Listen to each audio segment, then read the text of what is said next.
Hi, I'm Yulia, and this is Burning Questions. And today we're doing them from home for circumstances that are Russia. The topic that set the internet on fire this week is the deal for $500 billion worth of rare earth minerals for Ukraine with the US worth it? Or should Ukraine look to investing somewhere else?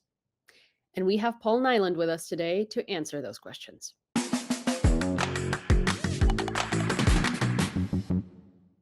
Good afternoon. My name is Paul Niland. I am a journalist who has been resident in Ukraine for 23 years now. I'm Irish by birth, and as well as being a journalist, I'm also the founder of Lifeline Ukraine, which is Ukraine's national suicide prevention hotline.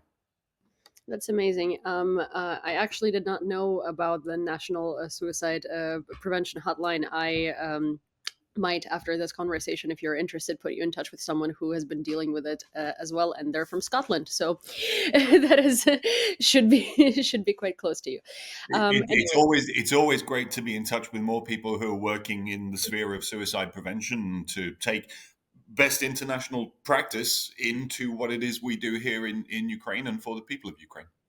yeah, that's amazing.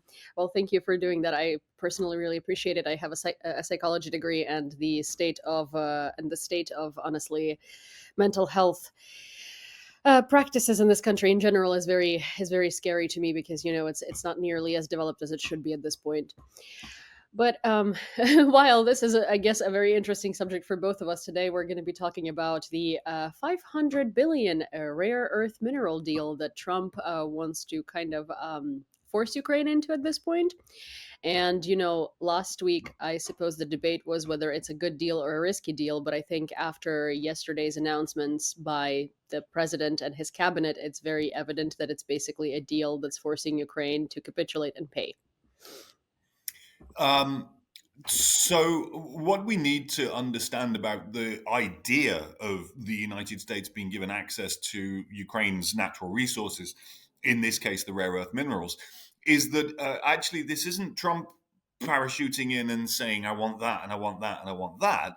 Actually, this idea comes from President Zelensky's 10-point peace proposal, which was prepared in the run up to the US general election and prepared with the possibility that Trump may win built into it.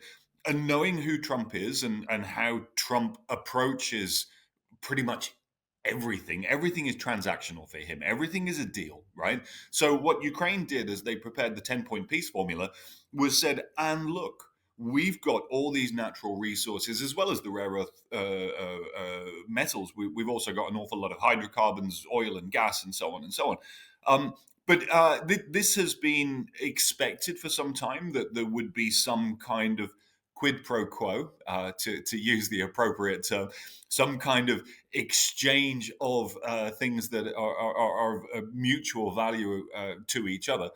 Um, and I think actually it was the right approach at that time, some months ago, when this was first formulated. And if President Zelensky chooses to mortgage the future of Ukraine's income from these rare minerals in order for us to be able to survive today and survive to that point some years in the future, in general, I think that that is a good thing.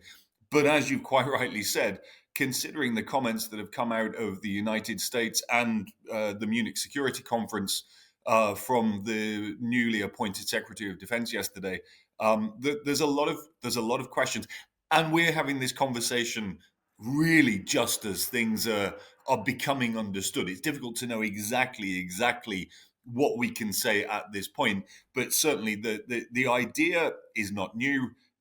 Yesterday threw a spanner in the works. Well, let's see now how these things progress. Yeah, well, I mean, I think it's, when the idea was kind of just introduced, it was a great idea because it was also, I think a lot of people in Ukraine didn't understand why it was happening because it's our minerals, right? But knowing Trump and knowing his cabinet, I think Zelensky and his cabinet actually played the situation very well and came to it very sort of like from a very pragmatic, very how do we deal with this beast type of angle.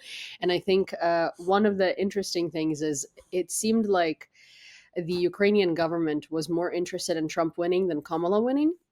which for me, as someone who was who was in the US for 14 years, it was a very strange kind of realization. And it's an assumption, right? But I feel like they were preparing for it more. It seemed like they knew how to communicate with this type of government more, and it dawned on me that, because Trump's government is basically, he's kind of creating the same thing as Russia was in the 2000s, and it's an oligarchy. I realized that Zelensky and his cabinet know how to deal with that much better than they know how to deal with like Democrats who are, slow in making decisions and scared of making decisions. So when I realized that they're trying to sweeten the deal for Trump to help Ukraine with the rare earth minerals, I was like, oh, that's brilliant. But Mhm. there was always that thing in the back of my mind of, well, but we know that Trump and most of his cabinet are very Russia friendly. And we have seen, many.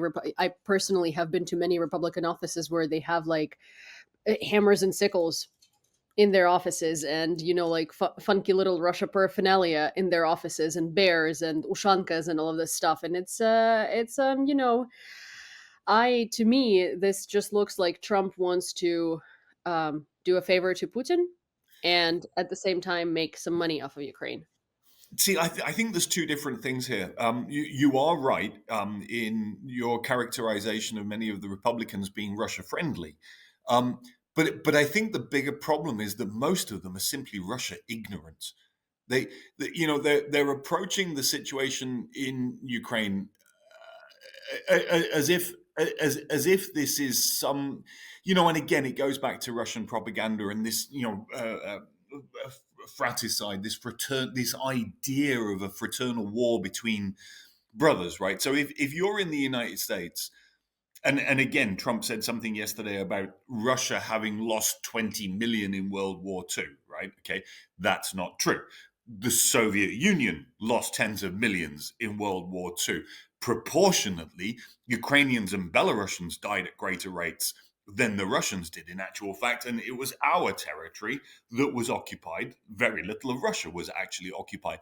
But that kind of idea of the mixing up of the Soviet legacy with the Russian legacy leads many people to simply think that this part of the world, you know what I mean? Basically, they're all more or less the same. The Russians, the Belarusians, the Ukrainians, whoever it is. I mean, they're basically, if you have a Western mindset and you've never been here, you don't realize how very, very different these people are. So it's, it belies the ignorance of many in the Trump administration that they think that this is simply a spat over really who should have controlled which territories when they were divided up in 1991.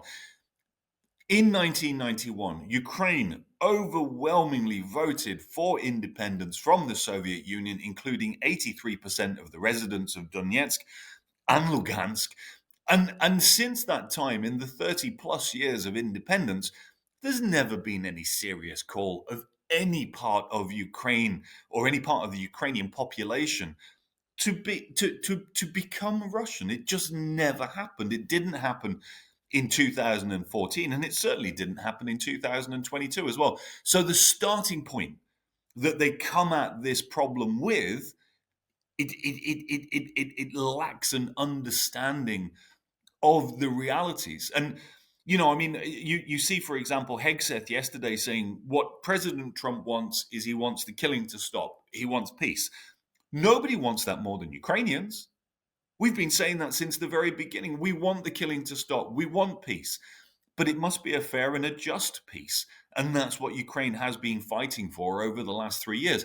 And again, going back to the core topic, if we have to put as a security guarantee $500 billion of our rare earth metals, then that still seems to me to be quite a reasonable thing. The return on investment from the American side, as it looks right now, is very, very substantial. Because, I mean, again, we talk about the lies and the exaggerations that come out of the right wing in the United States. The amount of aid that has been delivered to Ukraine is about 72, I believe, $billion. 77, according to Zelensky. 77. Thank you for the correction. $77 billion. Whereas the right wing has been claiming that it's $200 billion for months. And Trump yesterday came out and said it's $300 billion, right? It's not. The figure that you gave is the accurate figure. It's 77 billion. And we're looking at 500 billion, on the other hand. Uh, so yes, we are incentivizing the Americans. We're incentivizing Trump to recognize what a good deal is in front of him. And he had his book Ghost written, but The Art of the Deal is a book that has his name on the title of it. If he recognizes the art of the deal, this is a darn good one, and he should accept it. And in that, Ukraine's security, our access to the weapons that we need to have to continue to defend ourselves and our country folk, that will be secured if the deal works out this way. But with yesterday's seeming betrayal of Ukraine, okay, why now we're going to give them $500 billion worth of rare earth metals? We could be sharing them with our partners in the European Union instead. And is the EU today who is reacting most strongly to yesterday's comments out of Washington and Munich and saying, actually, no, we're not giving up on Ukraine. So let's see whether Trump lets this deal slip through his fingers. Yeah, I think it is. Sorry, I'm so sorry. I have two little dogs, and because I'm working from home, they're a bit. They're Guys. Frenchies. Yes, they're They're two just French. the most cute and affectionate, loving dogs in the world. So I absolutely understand why they're jumping on you. It's fine. They're also the most, they're kind of like cats. They have zoomies in the middle of just the day for no reason, especially if you're not paying attention to them. They just turn into like little gremlins. I don't know if you've seen that movie in the 80s, but it's like if you wet them, that yeah, that's same I, here. I have seen that movie, but I think we should also comment that the reason why you're working from home today on your sofa Yeah. with your dogs is because your TV studio was hit by a Russian ballistic missile yesterday. Yes, actually, it was. I mean, I guess living in Ukraine, it's just sort of another day in Kyiv, unfortunately, and it's so it from a psychological standpoint, it drives me crazy how little this surprises me, right? It's sort of, we received a message last morning being like, hey, all of the operations are put on hold because, we don't know what the state of the affairs is in the office, right? And I was just like, oh, yeah, seems reasonable, And then I saw pictures in the media, and there is a crater in the courtyard of Mm, in between our office building and our studio, yeah. and there's like no windows and no doors, and half the ceilings are just sort of blown out. And I'm just like, okay. And I think the funniest sort of thing about this and the resilience of Ukrainians and kind of how we deal with this, it's like the operations have been stopped until Friday, as in like until next week, and next week we're gonna figure out how to come back to the office, and I'm like, oh, okay, so in 4 days we're gonna clean up the ballistic missile consequences. Okay, I mean, it sounds about Ukrainian. I'll tell you a little story there. So a mutual friend of your channel and mine is the Business Ukraine account, and he tweeted a photograph of a beauty salon here in Kiev that had got struck by a missile I think it was about 9 months ago, and there was a board that was put over the window and it said we're open, right? And so Peter from Business Ukraine tweeted this and he said, hit by a missile yesterday, they're open for business today. And then he came back and he corrected himself. The owner of the beauty salon had got in touch and said, that photo is from today, but actually we were open yesterday. We were hit by a missile yesterday and we opened yesterday. That's Ukrainian resilience. Yeah, I mean, I think everyone has like, stories like that. I don't know if you remember the missile strike that was, I think a couple of months ago, right before Christmas, and it happened near, in the Toronto Business Center. Yeah. So a friend of mine owns a restaurant there, and they were also open for business the same day as the strike happened. They were not nearly as affected as the other businesses, but they still Mhm. didn't have any windows or doors, and figured out how to open. Okay, I really need to mend the situation because it's not okay, you guys, this is not playtime. Sorry. Stop. Thank you. Okay, chill out. Chill. No. We're not eating my hands. One of them is also 8 months old, so she's a little, she's a bit. It's always playtime. Yeah. Okay. Well, so coming back to our topic of discussion, I think that's another thing. I think that a lot of the times when these like terrible deals happen for Ukraine, or people are forcing Ukraine to do something that is not beneficial for Ukraine, I think that a lot of these countries kind of just expect us to recover because we have been setting this example of like resilience, and this example of like, oh, we can fight with shovels and bare hands, and we will still sort of accomplish what we were going for. And I think maybe the urgency in seeing how like the situation, how right now is the pinnacle time of either we pull and they fall, or they pull and we fall, is maybe not taken as seriously because of how many dire circumstances we have been able to get ourselves out of in the past 3 years. What do you think about that? I think that there has always been a lack of urgency, and I read a lot about this from various military experts, and they've talked about logistical capacity. Equipment is being supplied to Ukraine in priorities that are set according to what's most necessary now.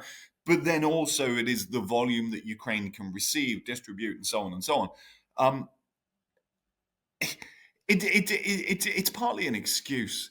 It was partly an excuse to put more limitations on how rapidly and strongly Ukraine could provide, and if that seems like idle speculation, the very real example that we saw is Ukraine was not allowed to strike back at the enemy in their home bases. That's insane. There is not a recorded military conflict in history where one of the parties was told that they cannot attack the enemy in their home bases. Like, I mean, the lack of urgency in providing Ukraine with what would have been needed in the opening days of the full scale war, in the run up to the opening days of the full scale war, there was debate on whether Ukraine needed anti tank missiles or not.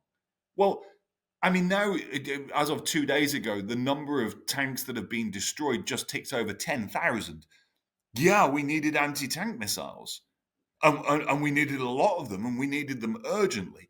We, we needed planes. I wrote an article about 3 weeks into the full scale war. And it was an analysis of Ukraine's non existent air force. And I'd spoken to a retired Estonian Air Force pilot, and he'd told me of the kind of compatible airframes that were sitting in storage in Central European bases in Poland, the Czech Republic, Romania, other countries that are close to us, that are neighboring us. And we should have had an air force. It spun up in the earliest days of this war. And there have been many, many opportunities that we've lacked. And again, if we come back to the question of the rare earth metals and the dangling of this incentive to whoever's going to take advantage of it, be it the Americans or be it the Europeans or whoever it might be. That's a long-term proposition as well. I mean, we're talking about rare earth metals. For them to be extracted and to be put into use, we're probably talking about like a 10-year timeline. But the kind of metals that Ukraine has, I mean, there's lithium here, there's graphite, there's titanium, there's uranium, there's all kinds of metals. And graphite, for example, one of the big questions that we currently have about AI is how do we generate enough power to be able to run these AI systems? And graphite is a very important material for the storage of energy. So, that one plays in there. Lithium is being used in batteries. The electric vehicle market has already grown exponentially over the last decade, several times over. It's going to continue that kind of growth, and so therefore lithium is needed, and Ukraine's got it right. Uranium is either for nuclear power or for a nuclear weapon. We know what that's used for, and the other element would be very, very important in aerospace development, for example. So there are the future technologies that this world is going to be more and more taking advantage of in the coming decade. That is what Ukraine is putting on the table now. We have that, and we can share that with whoever helps us to maintain our territorial integrity, the sovereignty of Ukraine, and the right of Ukrainians to live in peace and freedom, which is all that we want. Again, the Trump administration has a choice. They can abandon us, or they get back on the program.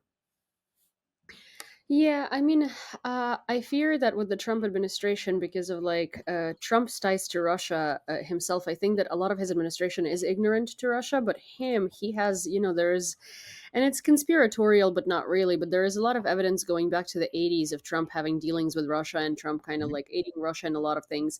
I think that for him, maybe he does not, there are people that see benefits over time, and then there are people that want instant gratification. And I think that Putin would be offering him instant gratification. And I think my fear is that he would take it, and also that he's not. Well, he's not. I don't want to be like rude, but he's not smart enough to sort of see what he is missing out on, because I think he has this preconceived idea that Russia is king.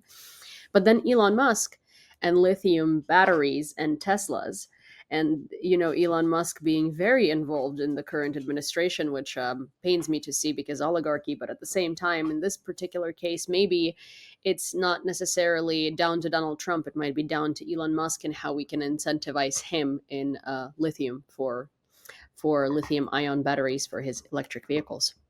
Well, you're touching now on something that many commenters have been expecting for some time, and have been waiting for eagerly. At some point, the two mega egos in the room are going to clash, and I think there was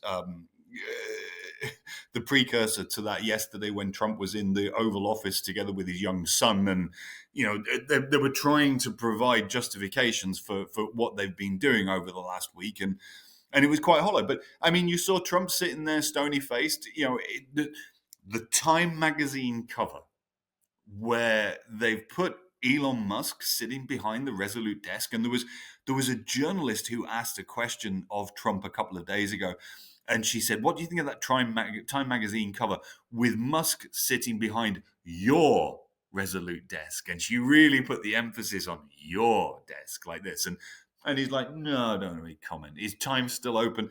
You know, there's something coming between the two of them. But to go back to what you were saying about Trump's early ties to Russia, and his trips there in the '80s, not just his trips, but I mean his grown-up children, Don Jr. and Neve Anchor, also went over there. They were toured around. They were given a guided tour by Felix Sater, in fact, who you and I have discussed in our past conversations. But um, there is a lot of history between Trump and Russia. We know that. As I saw somebody point out this morning, David, from I think it was one of the contributors to The Atlantic and a CNN commentator as well. And he said Trump Russia is not a hoax. It's actually a full chapter in a State Department document listing historical Russia US relations, right? So, but what I do think is different now from 2016, it, Trump is still exposed to Russia, but when he first came into office, very much that was on the back of Russian help, and he knew it. This time, when he's come into office, Vladimir Putin doesn't have that leverage over him. Vladimir Putin, we saw them together in Helsinki in their first face-to-face meeting when Trump first became president, and Putin beat him senseless. Right? They came out of their private meeting. Putin's smiling. Trump is disheveled. He's looking down. He just got a kicking. But it's different now, because now Trump has come back and the Republicans have won the House and the Senate, and he won the popular vote. And there are no questions this time over the legitimacy of his victory. And so, what we've seen from Trump, in actual fact, since he took office the second, I mean, we see an awful lot of horribleness from him. That goes without saying, and ignorance and stupidity, all of that. But he's not as openly bowing down to Putin as he did in that press conference in Helsinki. And when I say that, the other side, obviously, is what Pete Hegseth has said yesterday in Munich about not returning to 2014 borders. I mean, it is a massive betrayal of Ukraine's primary stated war aim that one of our biggest allies would say that.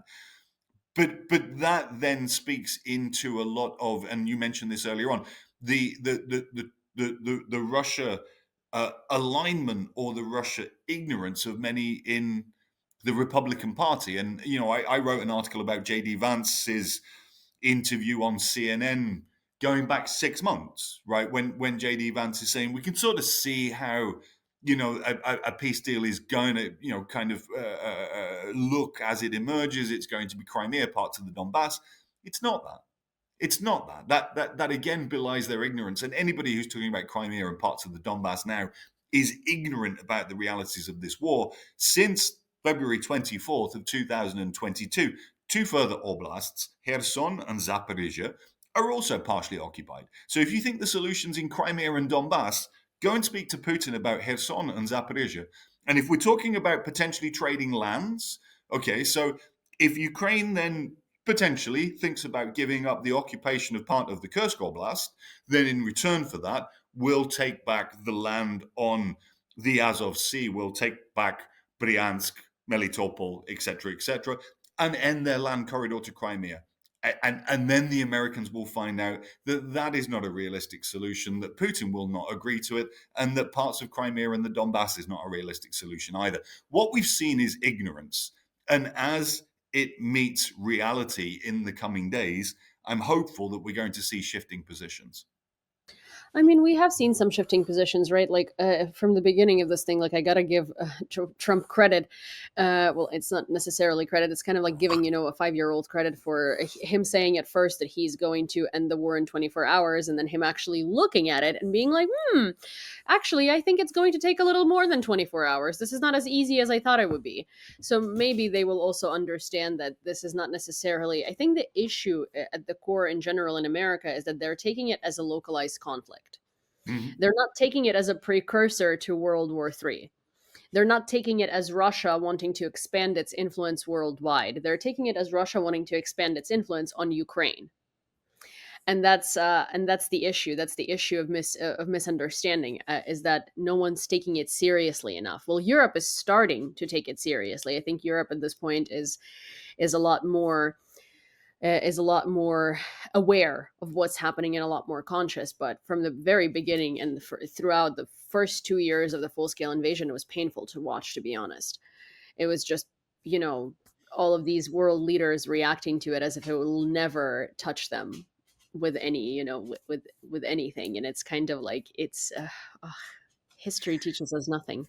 Yeah, and on that, I mean, the United States is the artillery stockpile of the world, right? I mean, okay, so we look at Europe and how Europe was slow to react and has not still 3 years into the full scale war ramped up their defense production. There's still issues that Europe needs to answer for itself. And yes, the United States is the stockpile of armaments for the world. So it's obvious that that's the well that we go to because we need them, and we need them in large, large volumes right now. But we saw, for example, when Peter Pavel was elected as the president of Czechia, that he said, okay, the Europeans aren't producing what is needed to sustain Ukraine. The Americans have also not got their manufacturing online to the degree that it needs to be. And he went out and said, I'm going to find 1 million shells for Ukraine. Right. And the one that we were starved of, particularly, was the 155 millimeter, the big artillery shells that we need for the long range howitzers that fire up to 40, 35 kilometers, whatever they are. That was what we needed. And we got a lot of them. And that was from European leadership, a new European head of state who is a military person with a background in NATO and fully understands exactly what Ukraine needed. He came in and he said, this is what we need. It needs to happen, and it needs to happen fast. And that's the kind of initiatives that we need to see, people scouring the world and saying, how do we plug these gaps? If it's not going to be America, what can we do? Where can we find the equipment that Ukraine needs to sustain itself? And the other question as well that's very, very important when we're talking about our dependence on other countries, what Ukraine has been doing that Europe and the United States were slow to do is Ukraine has massively ramped up domestic production of drones, 100-fold, right? Of ammunition, of the firing mechanisms. Our own Bogdana howitzers, we're now producing at least one of them every single month, and so on. So, there are ways that we will fill the gaps to enable Ukraine to continue resisting Russia's aggression, but but a cold shower from some people who are in decision making positions to get them to have a serious think about really what Ukraine is facing and the way that we have to deal with this. We want peace, but we have to fight. That Ukraine is forced to fight. It doesn't choose to fight. There is no option. The question is, what do we fight with, and who can help us? And if it's not going to be the United States, it will be whoever comes in to fill that gap. Yeah, I wonder what is your opinion in terms of like, in terms of this $500 billion deal? Should Ukraine focus its attention on the US, or should Ukraine just try and develop its sort of like, because I feel like if we were to come and give this deal to Europe, it would be much easier to convince Europe to go into like a pre-war economy, right? To produce more, to take it more seriously. Do you think that would be a smarter move right now? That's an extremely intelligent question, because the barrier to ramping up defense production in Europe has been the initial investment that is required. It's the upfront capital investment for the supply lines, for the factories, etc., etc., etc.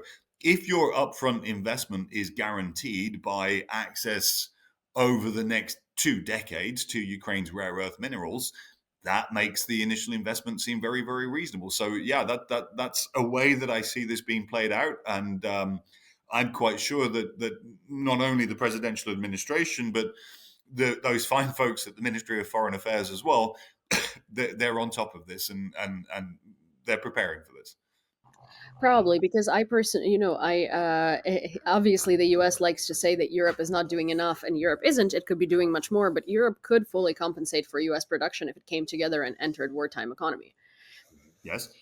It just would Yeah, take but some time. And I think Europe is a much more reliable and less volatile partner than the United States is, because at the hands of the Trump administration and, Republicans having all three of the branches of the government, I think, and it's not necessary. And I'm not saying this as someone who is like not Republican. I'm just saying this as someone who is objective, right? We never know what they're going to do, and we never mhm. know what to expect from them. So it's quite a volatile partner. No one would invest into a stock that was as volatile as Donald Trump's behavior is in office. So See, and again, that's exactly the point, and you hit the nail right on the head. Normally, through successive administrations, Republican, Democrat, whatever, the United States is a reliable partner. It is a country that has been based on a certain set of values. You may disagree with some things that they've done in their history or whatever, but there is a certain set of values that and is it's behind. predictable. And it's predictable, Republican or Democrat, right? I mean, Reagan, Clinton, whatever. The United States has been a reliable partner because of those principles. But Donald Trump doesn't have any principles. The principle for Donald Trump is Donald Trump. That's it. And sadly, what we've seen with the GOP going along with that and selling themselves out to that, and my latest article that I wrote on Friday, it was just published on Monday, touches on how the Republicans have actually just ceded all of the control that they are constitutionally entitled to, including with oversight and recommendations on cabinet picks. Like, Trump does not just get to say this is who I want and that's that. There is a system of checks and balances. But the subject of my article is that those checks and balances are being just not just ridden over, like the coach Forfeited. and horses have gone right through the gate and smashed everything. Like Forfeited. it's yeah. Absolutely.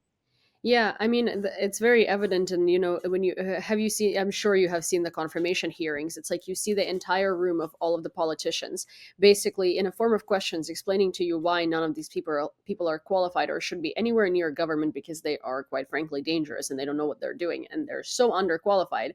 And Mhm. yet we see these grillings, and I mean, they're not even grillings. It's sort of like it's kind of like watching a truck run over like a farm of ants. It was so it was bad.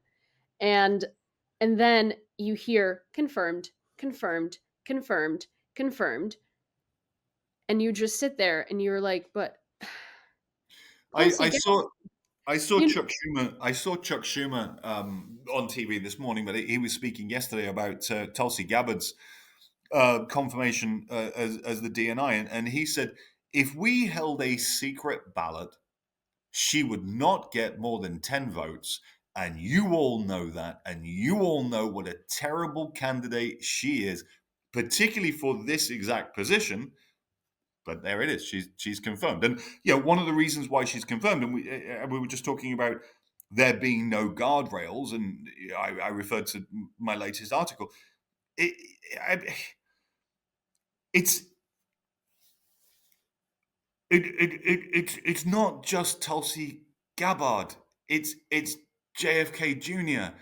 Again, it's Pete Hegseth. Like they have rammed through these completely unacceptable candidates, and how they've got them through. And this is the important point: is Elon Musk and others behind the Republican scenes telling those Congress people, if you do not vote to confirm Trump's pick, you're going to be primaried at the in the midterms, right? So these guys who are looking purely at their own careers are saying either I remain in Congress or I'm going to get primaried, and they're just completely just betraying their values. People can argue how much of a value a foundation comes with Republican thinking. That's a debate. But those people who do have those values, who would not have confirmed a Hegseth or a Kennedy or a Gabbard, they've all just traded them in for their own futures and at the threat of Elon Musk and others.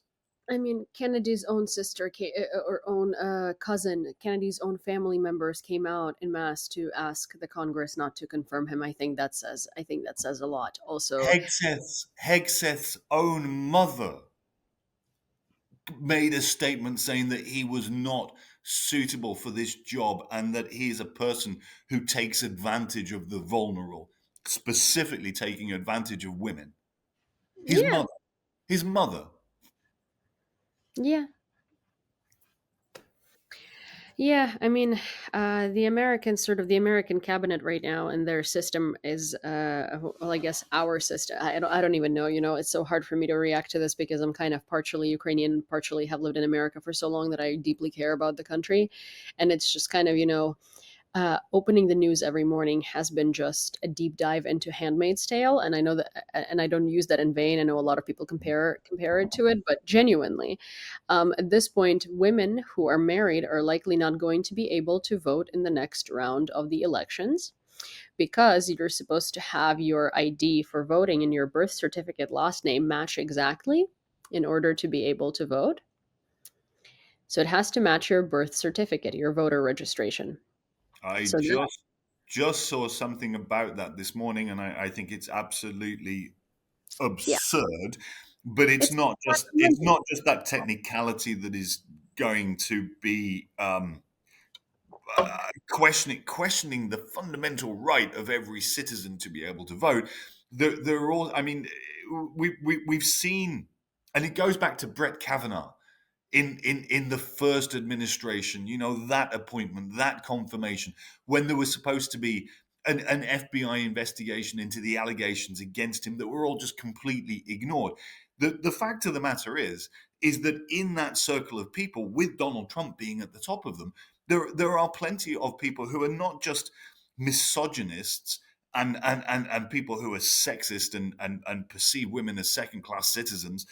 I mean, there are people with very, very caveman like ideas about whether whether women should be entitled to vote at all. I mean, we're undoing hundreds of years of development of equality, the suffragette movement. I mean, just the entire thing. And they're, some of them are simply quite blatant about it. Yeah, they are. I mean, what's happening to the United States today is really, it's just it's harmful. It's degenerative. It's really upsetting. I think that they love the Constitution as long as it fits them. I think it's also cyclical as well, and it's not just the 4 year cycle of the presidential elections, but we'll see if there is a rebalancing of power in the midterms. Normally, there is. The incumbent party will generally take a little bit of a hit, but I'm hoping that it's more than a little bit of a hit, and that it actually reignites um, the spirit uh, of bipartisan agreement of what is fundamentally good for the United States of America. What's fundamentally good for the United States of America is a Europe at peace. And that is a good thing for the United States of America. We've seen all kinds of. I mean, we talk about the $500 billion in rare earth metals, the cost of Ukrainian American assistance to Ukraine, and all the rest of it. We've seen estimations on the cost of a Ukrainian defeat, right? And how many billions of dollars the international community are going to be exposed to, whether that is because of needing to assist whatever state Ukraine might be in the future, or looking after tens of millions of Ukrainian refugees throughout the European Union, whichever it is, the costs are absolutely massive, right? So if we can get back to a United States where there is a fundamental bipartisan understanding of what is good for their country, and what is good for their country happens to be what aligns with what is good for Ukraine as well, and that's not abandoning Ukraine and selling it down the river. When there's that understanding, and it might take us a couple more years to get there until the midterms, then hopefully we can see the US position changing. Between then and now, Ukraine does not have to abide by any edicts or decisions that are made in the White House. Ukraine's future is going to be decided by Ukraine, by Ukrainians, and to a degree by the support that allies come up with as well. But this isn't over. Whatever pronouncement Hegseth might have made yesterday, whatever Trump thinks might be the solution, and he is once again being conned by Putin, because that's what Putin is. He is a manipulator. He is a con man, and he has now succeeded. And he did it actually. I'm loath to pay the man a compliment, but he did it actually in rather a, let's not call it smart, let's call it a sneaky way. The day before Munich, the day before discussions on what might peace in Ukraine look like, the Russians released Mark Fogel, the teacher who's been in prison there for 4 years because he had a little bit of marijuana on him, right? Mhm. And Trump has come out and said the Americans were treated well. Now they've released them. It's a sign of goodwill. It's not a sign of goodwill. You've just been manipulated, you oaf. It, the, I, no, the Americans were not treated well. An American was taken hostage and held hostage in a Siberian gulag for 4 years over a nothing charge. That's not treating him well. The Russians manipulatively timed his release to then have Trump saying Putin was reasonable, etc., etc. God, they've been played. Yeah. But but that is a short term thing, and we will see saner heads and wiser voices prevailing, and reality prevailing as well. What Trump proposes isn't reality. It's his view of how he thinks he can turn things, of how he thinks things will fit his vision. But that's not reality. We don't have to fit his vision. Ukraine will continue to fight. Yeah.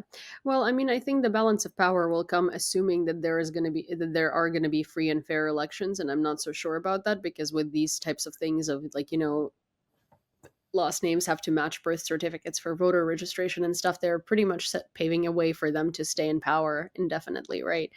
So we will see how that pans out. But I think that a good conclusion to this conversation is that Ukraine shouldn't be reliant on the United States, and Ukraine should no longer see United States as a partner or an ally because it's too volatile, and kind of invest more of its energy and relationship building into Europe. Good summary. Right. Well, thank you for talking to me today. I think it was a very I think this conversation touched upon a lot, really, and I think there's going to be a lot for our viewers to process, and I really hope that it echoes somewhere. And for those of you watching from America, don't let this happen, because watching this from Europe, it's kind of it's almost as if someone recolorized tapes from a Hmm. certain era, from a certain country, with a certain man with a certain stash preference. And it's really upsetting. Yeah, I get where you're going.